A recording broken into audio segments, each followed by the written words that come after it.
Muy buenas tardes, apreciados alumnos y alumnas. Vamos a dar continuidad a nuestras clases de Derecho Mercantil.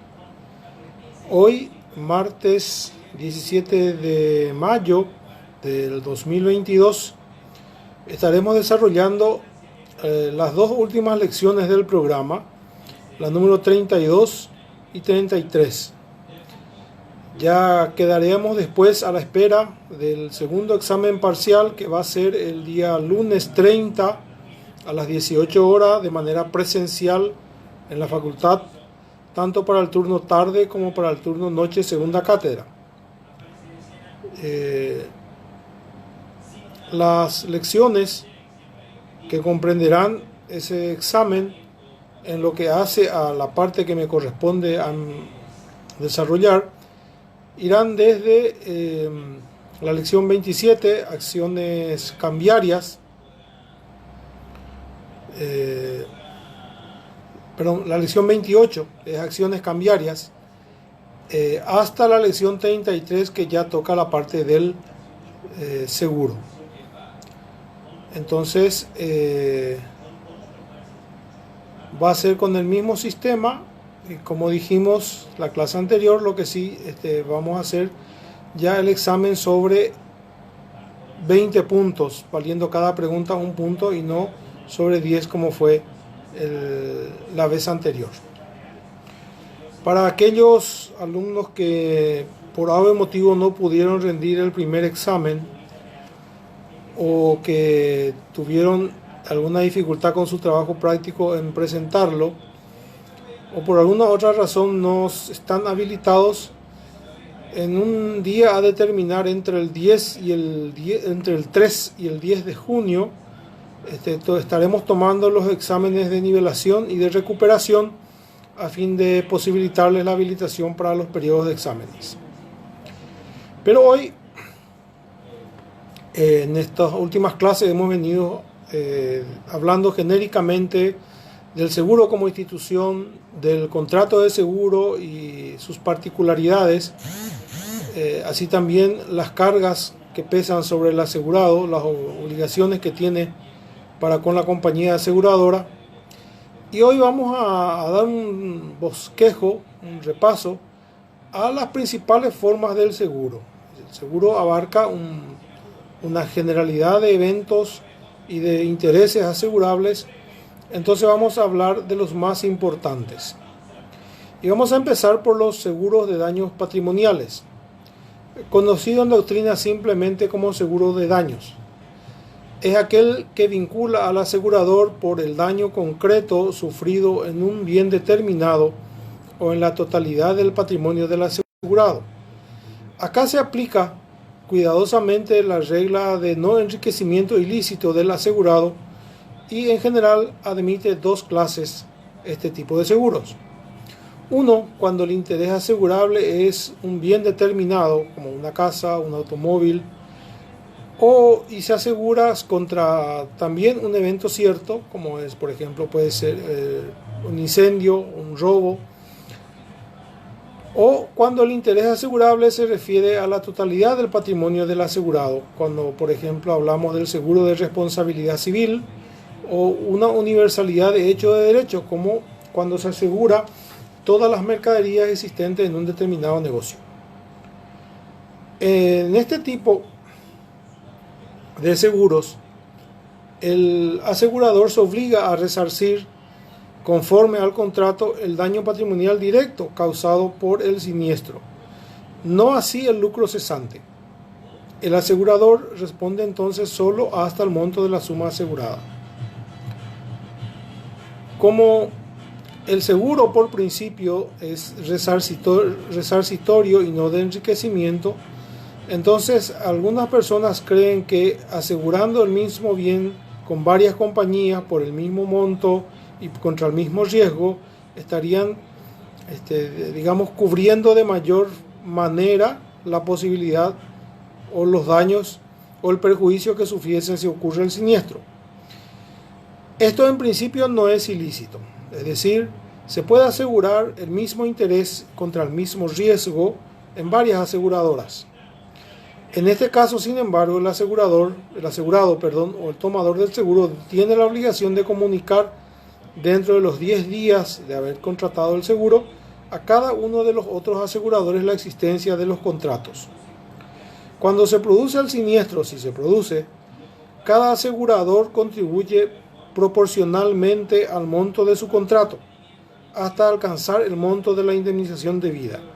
Es decir, si la intención del asegurado era percibir un monto mayor de las aseguradoras, ello no es posible, porque si no comunicó la existencia de los otros seguros, el seguro puede anularse. Y en ningún caso el monto del resarcimiento puede superar el valor de la cosa o del interés asegurado. Si el asegurado celebra un nuevo contrato sobre un bien en desconocimiento de un seguro anterior, puede solicitar la rescisión del último o la reducción proporcional de la prima. ¿Cómo se explica esto? Vamos a suponer que un interés asegurable tenga un valor de 100, ¿verdad? Se aseguró con la compañía A por 70 y con la compañía B por 30. Ocurrido el siniestro, ¿verdad? Se determina que la indemnización no debe superar los 80 porque es el valor actual en el momento del siniestro de la cosa asegurada. Entonces, la compañía A deberá cubrir el 70% del 80%, es decir, 7 por 8, el 56%. Y el restante, 24%, cubrirá entonces la compañía B. Pero en ningún caso la indemnización va a exceder el valor de la cosa asegurada. En caso de probarse que el asegurado por sí o por la acción de un tercero haya provocado o contribuido a provocar o a agravar el siniestro, ya sea de manera intencional o simplemente por culpa, el asegurador queda liberado de abonar la indemnización. No se encuentra dentro de esta regla los actos destinados a precaver el incendio o los daños producidos por el incendio, o los actos realizados por un acto de humanidad generalmente aceptado. Entrando ya en seguros más específicos, hablamos del seguro de incendio. ¿Cuándo existe un incendio? Existe incendio cuando una cosa que no está destinada a consumirse por el fuego es dañada por este. Por ejemplo, si se quema un leño, que es desde luego una cosa destinada a consumirse por el fuego, no hay incendio. Pero si a consecuencia de la quemazón de ese leño empieza a quemarse los muebles de una casa, que aunque sean también de madera, no estaban destinadas a ser consumidas por el fuego, entonces sí estamos hablando de un incendio. En los casos de incendio, el asegurador indemniza el daño causado a los bienes por la acción directa o indirecta del fuego. Se puede ocurrir que, por ejemplo, se incendia una casa y en realidad no se derrumba, pero las paredes quedan tan deterioradas que finalmente lo único que queda es la demolición para una reconstrucción, porque ya lo que quedó resulta inservible a sus fines. La indemnización también debe cubrir los bienes asegurados que se extravíen durante el incendio. Son equiparados al incendio los daños causados por explosiones o por rayos, pero no los causados por un terremoto, aunque a causa del terremoto derive en un incendio. Ello por lo que hablábamos en las primeras lecciones del seguro del terremoto, los daños causados por terremotos en general no son susceptibles de ser cubiertos en razón de la generalidad que tienen los mismos en la provocación de los daños. En cuanto al monto del resarcimiento, existen reglas determinadas por el artículo 1623 del Código Civil para su establecimiento. Estas reglas, algunas de estas reglas son que, por ejemplo, para las construcciones por el valor de la época del siniestro, salvo que se haya convenido la reconstrucción de la construcción, ¿verdad? Para las mercaderías debe distinguirse si son producidas por el propio asegurado, por el costo de la indemnización se calcula por el costo de la producción, pero si se trata de otras mercaderías que son adquiridas, entonces la indemnización se calcula por el precio de compra. En ambos casos el valor a indemnizar no puede superar el precio de venta de la mercadería al tiempo del siniestro, es decir, no puede ser mayor al lucro esperado en estos casos. Para los animales, el valor que tenían al tiempo del siniestro, para materias primas como frutos cosechados y otros productos naturales, el precio que tenía al día del siniestro. Para muebles del hogar y otros objetos de uso como herramientas y máquinas, el valor al tiempo del siniestro. Puede convenirse también que en lugar de indemnizar en valor en dinero, la compañía se comprometa a la reposición del bien o a la reconstrucción de la construcción, ¿verdad? Pero en este caso el asegurador puede exigir cerciorarse de que el monto de la indemnización se destine efectivamente a la reconstrucción o a la reposición del hecho. Y en esta circunstancia, los acreedores hipotecarios los acreedores con privilegio no pueden oponerse a que el asegurado sea indemnizado. En principio, el seguro no cubre el lucro cesante, pero podría eventualmente pactarse su cobertura. Pero no se puede convenir el monto de ese lucro al momento de la contratación, sino que ese valor tiene que ser objeto de prueba de peritos. Y si no hay acuerdo, inclusive puede ser objeto de fijación judicial. ¿Qué pasa con los acreedores privilegiados? Si tanto el hipotecario como el prendario tienen derecho a oponerse al pago de la indemnización del asegurador al asegurado. Pueden oponerse a que le pague a ellos, pero siempre que no hayan todavía abonado su crédito privilegiado. Es decir, el acreedor del asegurado que sufrió el siniestro puede oponerse a que el asegurado reciba la indemnización, pidiendo que se le pague primero a él su crédito. Esta oposición tiene que formularse dentro de los 7 días de la comunicación que tiene que hacer la compañía aseguradora al acreedor que se va a pagar la indemnización. Si se formula la oposición y no hay acuerdo entre las partes, la empresa aseguradora puede consignar o consigna judicialmente la suma destinada a la indemnización, y el juez resolverá por la vía del juicio sumario a quien corresponde. Ocurre también en muchos casos que la póliza está de hecho endosada a favor de un acreedor particular. Por ejemplo, en la compra-venta de automóviles a crédito, el seguro del automóvil generalmente se endosa hacia el acreedor prendario, ya que el vehículo se vendió con prenda, ¿verdad? Entonces, de ocurrir el siniestro, la compañía aseguradora directamente abona al acreedor, no al asegurado.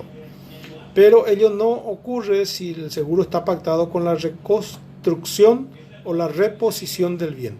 En estos casos, los acreedores no pueden oponerse a que el asegurado reciba ese monto para reconstruir el bien o para reponer el bien que ha perdido. Bien. Otro tipo de seguros es el seguro de la agricultura. En este tipo de seguro el riesgo generalmente es un fenómeno de la naturaleza, que como sabemos la naturaleza es notablemente impredecible, ¿verdad? Lo cual genera dificultades técnicas para los cálculos actuariales. Existe además una desconfianza de los agricultores o los productores hacia este tipo de seguros, y las compañías privadas no se muestran muy interesadas en este tipo de contratación, dada la escasa duración y la extensión y la intensidad de los daños cuando ocurren. En los seguros de daños a la explotación agrícola, la cobertura puede ser amplia a todo el proceso, desde la siembra hasta la cosecha, o limitarse a determinadas etapas o momentos, como ser la siembra o la cosecha. Puede ser con respecto a todos los productos producidos en un establecimiento, o solo con relación a alguno, contra cualquier riesgo que pueda dañarlos, o solo contra determinados riesgos de la naturaleza. En nuestra legislación se contempla solo los daños producidos por el granizo y las heladas. En el seguro contra el granizo se indemnizará los daños causados exclusivamente por este fenómeno, es decir, sobre los frutos y los productos asegurados, aunque concurran con otros fenómenos son los daños producidos por el granizo. Por ejemplo, si el granizo, que normalmente es un fenómeno que se produce con mucha lluvia, no daña a todos los productos, pero sí a consecuencia de la lluvia se produce una inundación que destruye los productos, el seguro no cubrirá eso porque el daño no es causado por el granizo, sino por la inundación. Lo mismo ocurre en el seguro contra los daños producidos por las heladas, donde lo que se indemniza es el daño directo producido por este fenómeno, no por otro fenómeno que sea colateral. La producción del siniestro debe comunicarse al asegurador en el plazo de 3 días. En cuanto a las reglas para la determinación de la indemnización, se tiene en primer lugar el valor que habrían tenido los frutos y productos al tiempo de la cosecha, si no se hubiese producido el siniestro, pero debe tomarse en consideración el uso que puede darse a los mismos y el valor que tienen luego del siniestro, es decir, si hay parte de la cosecha o de los productos que no se han perdido, no se han echado del todo a perder y se pueda recuperar, la indemnización entonces será la diferencia entre lo que obtuvo el asegurado con la venta o la disposición de esos productos y lo que esperaba obtener si es que no hubiera existido la pérdida por ese fenómeno natural. Por ese motivo se puede solicitar la postergación de la liquidación del daño hasta la época de la cosecha para poder determinar exactamente el monto de la pérdida, que vendría a ser el monto de la indemnización. Los frutos y los productos no pueden ser objeto de cambio por parte del asegurado antes de la determinación del daño, salvo aquellos casos en que no pueda postergarse por la pérdida que produciría esa postergación, que se pudran los productos, que ya no puedan venderse, o si se venden después vayan perdiendo su valor. Si el inmueble en donde se encuentran los frutos o la siembra asegurada es enajenado, el asegurador solo puede rescindir el contrato después de vencido el periodo o la época en curso durante el cual se tomó conocimiento de la enajenación.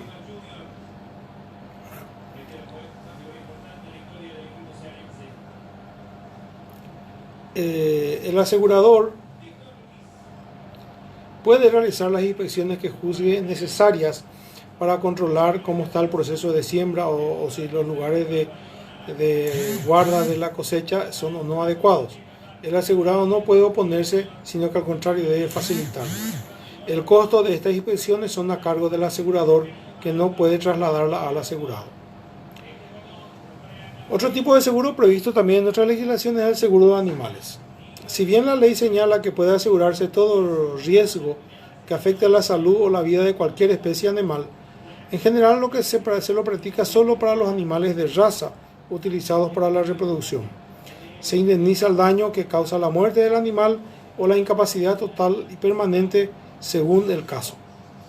La cobertura se extiende hasta un mes después de la terminación del contrato. Si la enfermedad o la lesión que produce la muerte del animal se produce durante la vigencia del contrato. Este seguro no cubre los daños producidos por enfermedades o muerte.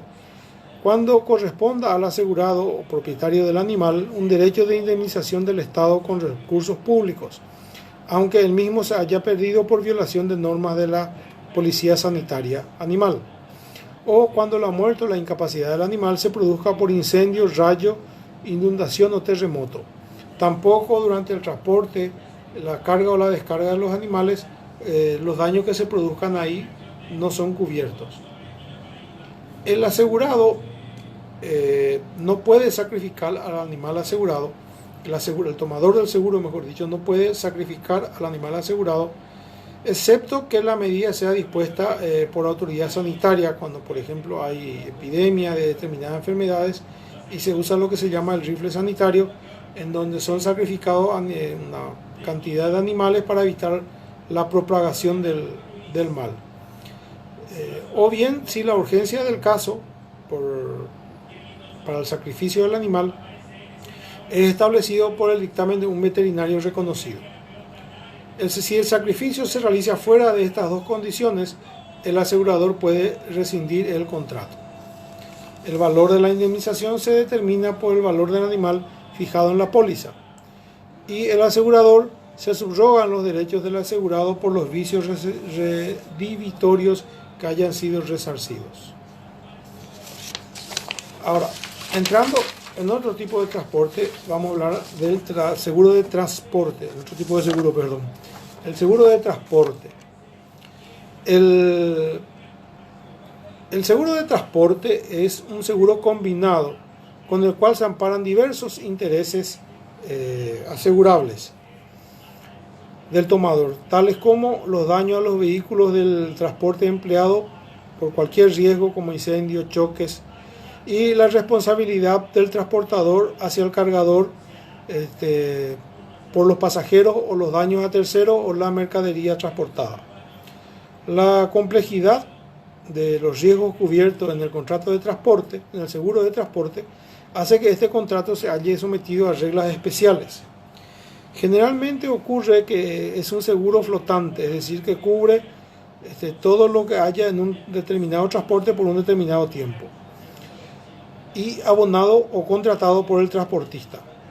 El régimen legal a aplicarse varía también en función al medio de transporte empleado. Así, el transporte terrestre se rige por las reglas del Código Civil y subsidiariamente por las reglas del seguro marítimo. El transporte por ríos y aguas por las disposiciones del seguro marítimo y el transporte por vía aérea por las disposiciones del Código Aeronáutico establecidas en ese cuerpo. La duración del seguro puede establecerse por tiempo o también puede ser por viaje. En ambos casos la cobertura se extiende durante el tiempo que dure el viaje, más allá de que haya un plazo pactado.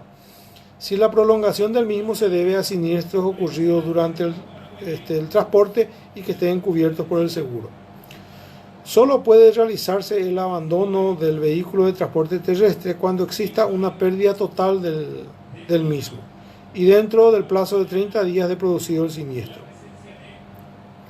La indemnización se calcula, en el caso de las mercaderías, sobre el precio que tendrían en el lugar de destino, al tiempo en que regularmente debían llegar. Puede pactarse incluir el lucro esperado o igualmente otro precio o valor fijo. Si se trata del vehículo transportador, la indemnización se fija sobre el valor del mismo al tiempo del siniestro. El seguro de responsabilidad civil, acá entramos en los seguros que cubren el patrimonio universal del asegurado. El seguro de responsabilidad civil es aquel por el cual el asegurador se obliga a indemnizar en lugar del asegurado cuando éste llegue a deber a un tercero en razón de una responsabilidad prevista en el contrato, a consecuencia de un hecho acaecido en el plazo convenido. Es el seguro clásico de responsabilidad de seguro a favor de terceros en el transporte, o sea, en los automotores, en el vehículo, ¿verdad? En donde el propietario asegura su vehículo contra daños a terceros. En consecuencia, llegado el caso de producirse el siniestro, será la compañía de seguros, si se cumplen las condiciones acordadas, la que abonará la indemnización al tercero perjudicado, siempre y cuando el siniestro sea responsabilidad del asegurado y ocurra dentro del plazo de vigencia del seguro. Comprende, además del resarcimiento en sí, el pago de los gastos y costas judiciales y extrajudiciales para oponerse a la pretensión del tercero, el pago de las costas de la defensa en el proceso penal, esto solo en el caso que el asegurador hubiese pactado asumir dicha defensa. Si se trata del ejercicio de una industria o comercio, también puede asegurarse la responsabilidad de las personas con funciones de dirección, es decir, el seguro de fidelidad de empleados que defrauden a la empresa donde trabajan. En el primer caso, el asegurador puede liberarse depositando judicialmente en pago la suma asegurada, más el importe de los gastos y costas derivados hasta ese momento, dejando la dirección del juicio al asegurado. Un caso típico que ocurrió en nuestro país, tengo que citar como ejemplo, aunque lastimosamente sea una desgracia nacional, el caso del incendio del supermercado Cuabolaños. Una vez admitido el siniestro, en un plazo bastante breve, 60 días aproximadamente, la compañía aseguradora consignó judicialmente el importe total de la suma asegurada, y bueno, a partir de allí ya empezó la pelea entre los distintos damnificados a ver quién recibía ese monto, pero la compañía aseguradora ya deslindó responsabilidades depositando el importe total de su responsabilidad. Están excluidas de la cobertura de un seguro de responsabilidad civil las sanciones penales y las penas aplicadas por la autoridad judicial o administrativa, es decir, el pago de multas. Se puede pagar la indemnización a un tercero, pero no la multa penal. Así también están excluidas la indemnización al asegurado cuando el hecho que origina su responsabilidad haya sido provocado por él, ya sea dolosamente o por culpa grave. Es decir, si yo ocasiono un accidente de tránsito, mi seguro puede pagarle al tercero damnificado, pero no me va a pagar a mí. Bueno, por los daños que sufrió mi automóvil. Cuando existan varios damnificados, la indemnización debida por el asegurador se dividirá al prorrata entre todos ellos. Es lo que pasó en el ejemplo que les acababa de citar. El crédito del tercero damnificado tiene privilegio sobre la suma asegurada y sus accesorios, frente al asegurado y a cualquier acreedor de éste, aún en el caso de concurso o quiebra. Si bien el código no prevé una acción directa contra el asegurador por parte de la víctima, la citación en garantía formulada por la víctima importa una acción directa contra el asegurador porque el damnificado está demandando el resarcimiento y la sentencia será ejecutable contra el asegurador en la medida del seguro. También puede ser citado por el asegurado que está siendo demandado, pero en este caso el asegurador actuará como coadyuvante, no como demandante. El asegurador no puede oponer a la demanda defensas basadas en hechos posteriores al contrato. La citación debe realizarse antes de que el juicio sea recibido a prueba, es decir, antes que se abra el periodo de probatorio. Para ejercer el derecho de citación en garantía, el juicio debe promoverse ante el juez del hecho o del domicilio del asegurador. La competencia para demandar para citar en garantía a la compañía aseguradora es la del juez de su domicilio. En caso que se haya producido la citación, la sentencia dictada es ejecutable contra la aseguradora hasta el monto de la suma asegurada. El otro campo de actuación del seguro es el seguro de personas. Son aquellos que garantizan el pago de un capital o de una renta cuando se produce un hecho que afecta la existencia, la salud o el vigor del asegurado. Generalmente termina en el pago de una suma de dinero, pero las prestaciones también pueden ser en especie, como asistencia médica, prótesis, provisión de medicamentos, etc. Están todos subordinados a los hechos atinentes directamente sobre la persona del asegurado. No tiene un carácter resarcitorio, de ahí que no procede la subrogación en favor del asegurador de los derechos del asegurado contra el tercero responsable. La prima se calcula directamente sobre la suma en la cual se pactó el seguro. Existen varias especies: el seguro sobre la vida del asegurado de un tercero, el seguro de accidentes personales, el seguro de enfermedad y el seguro de asistencia médica. El seguro sobre la vida es un verdadero seguro. Se dan los elementos de riesgo y prima. El riesgo es la muerte del asegurado o del tercero sobre cuya vida se ha contratado. Por más que la muerte sea un hecho cierto, lo incierto en este caso es el momento, el lugar y las circunstancias en las cuales va a acaecer. El pago de una suma única o periódica por el asegurado tiene los caracteres jurídicos y técnicos de una prima.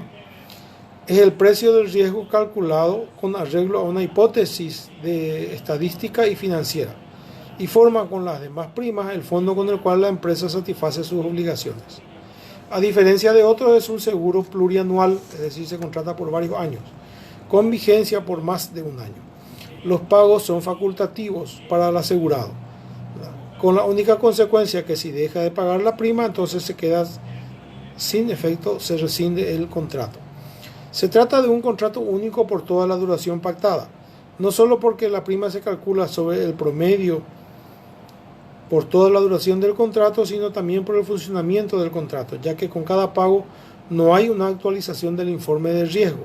El asegurador no puede rehusar el pago, el asegurado no debe expensas por esa renovación.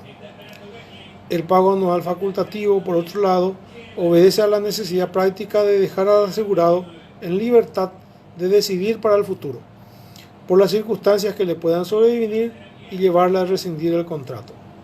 Esta facultad coayuda a la difusión del seguro. Se hayan excluido de la obligación de indemnizar los casos de muerte por suicidio del asegurado o que haya influido para el suicidio del tercero, salvo que el contrato tenga una vigencia ininterrumpida de 3 años.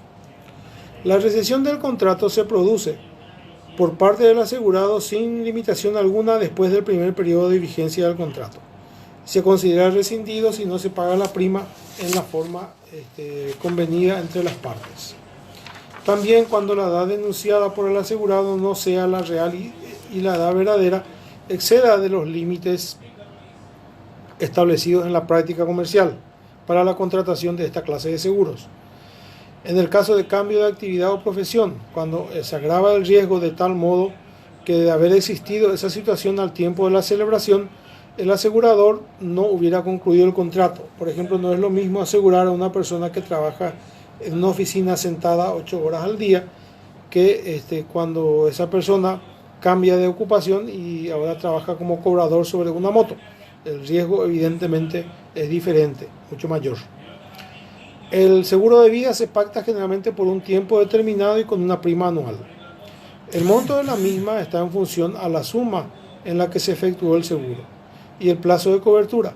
Si transcurren 3 años de vigencia del contrato y el asegurado está al día en el pago de la prima, se puede exigir optativamente 2 cosas. Primero, que su seguro se convierta en otro seguro de menor tiempo de duración y con menor prima, considerándose saldado el importe de la prima futura con el pago de las primas ya realizadas. Es lo que se llama el seguro saldado. O bien la rescisión del contrato a cambio del pago de una suma determinada por parte de la compañía aseguradora al asegurado que recibe el nombre de valor de rescate.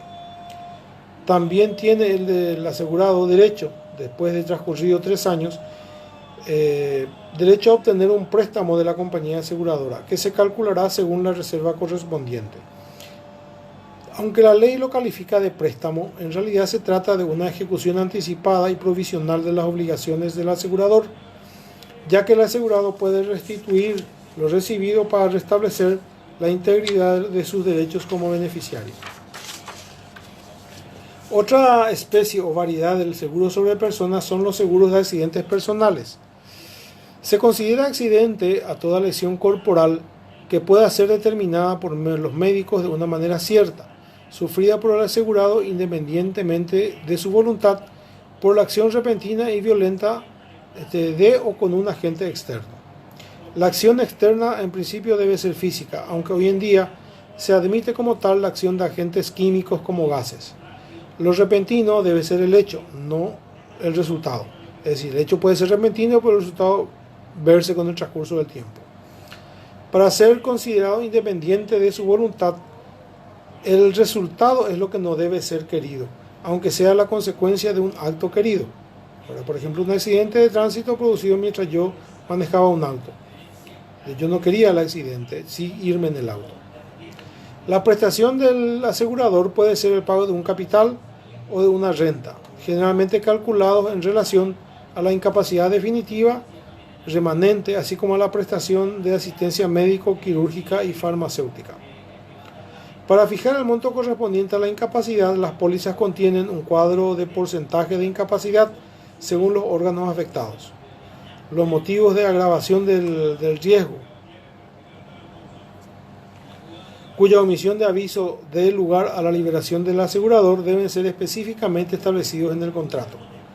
Los cambios de actividad o profesión del asegurado autorizan la rescisión solamente si agrava el riesgo de tal modo que de existir esta circunstancia al tiempo de la celebración el asegurador no habría celebrado. Es el ejemplo que les daba hace un rato respecto al cambio de ocupación de un oficinista a un cobrador en moto. No es necesario que el accidente sea la causa exclusiva del daño. El hecho que el accidente agrave o el daño se agrave por las condiciones de salud del asegurado no limita la responsabilidad del asegurador por la indemnización por todo el daño, ya que se le asegura a la persona en el estado propio de la misma y no en virtud a unas condiciones ideales o estándar de salud. El asegurador, por otro lado, se libera cuando el asegurado o el beneficiario provoca el accidente dolosamente o por culpa grave. Se incluye la culpa grave por lo difícil que resulta probar el dolo, pero esta liberación puede también ser excluida por pacto del contrato. También se libera al asegurador si el accidente o el daño se produce en una empresa criminal, es decir, cuando el asegurado está cometiendo un ilícito. La indemnización abarca, en caso de muerte, cuando se comprueba el hecho y el título, el monto será fijado en la póliza. En los casos de incapacidad definitiva y total, se pagará la suma máxima establecida. Si se previó una renta, esta se debe desde que se denunció el accidente, no desde que se reconoció el derecho a percibir. Si la incapacidad es definitiva, pero parcial, se aplican las reglas con referencia a los porcentajes previstos en la póliza según el órgano afectado. Si la incapacidad es temporaria, las pólizas suelen prever el pago de una renta.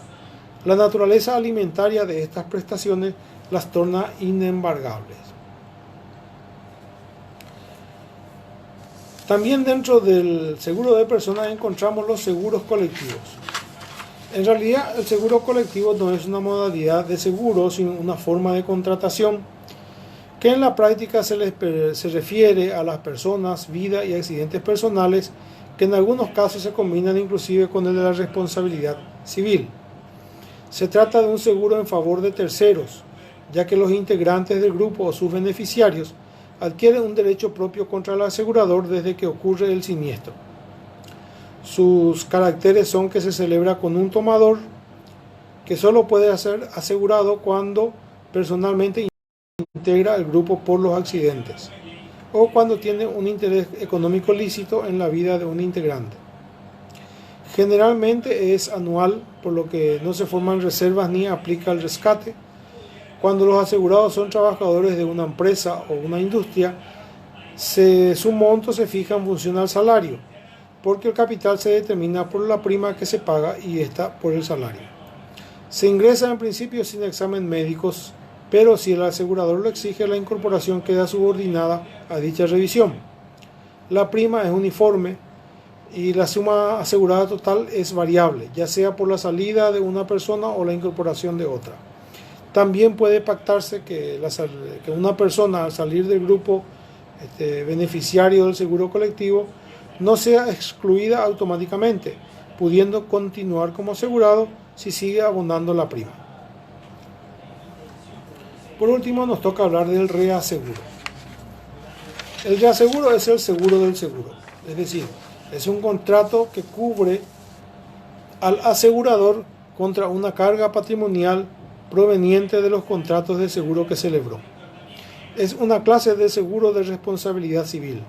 Cubre el interés del asegurado, cuál es la conservación de su patrimonio, que en este caso es el asegurador, en razón de los seguros que él mismo ha celebrado con los particulares. Es un contrato oneroso, consensual, de ejecución continuada. Puede celebrarse de manera individual o general. Es individual cuando se emplea para cubrir riesgos excepcionales, por ejemplo,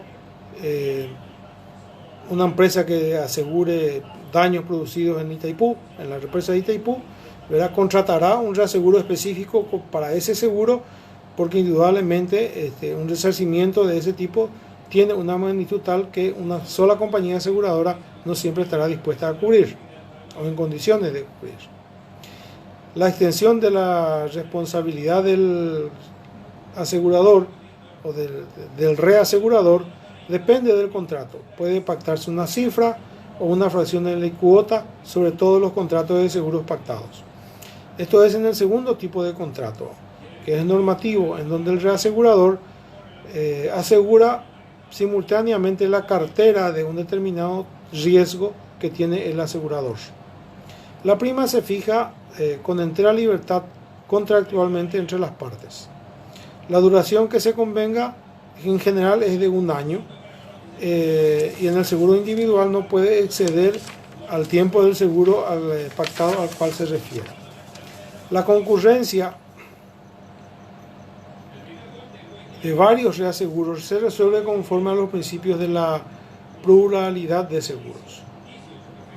El asegurador debe comunicar al reasegurador cualquier modificación en las condiciones establecidas y denunciar las mismas al reasegurar. El siniestro ocurre cuando se le reclama al asegurador por parte del asegurado el pago del seguro. Es decir, para la compañía reaseguradora el siniestro ocurre al mismo tiempo que para la compañía aseguradora, que es el asegurado. ¿Por qué? Porque el siniestro se tiene por producido en el momento que se reclama el pago del seguro. La indemnización de vida es la establecida entre el asegurador y el asegurado primigenio. Obviamente no procede el abandono porque acá no hay nada que abandonar. Y el reasegurador puede subrogarse en los derechos del asegurador si éste los tuviera contra un tercero. Estos son a grandes rasgos los principales contratos del seguro que se tiene en vigencia hoy día en nuestro país a través del Código Civil.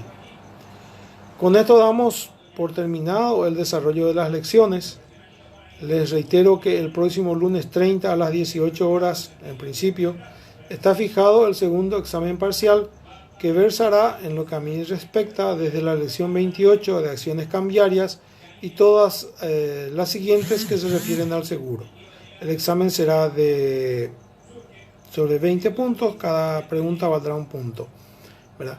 Y una vez que tengamos la lista de habilitados,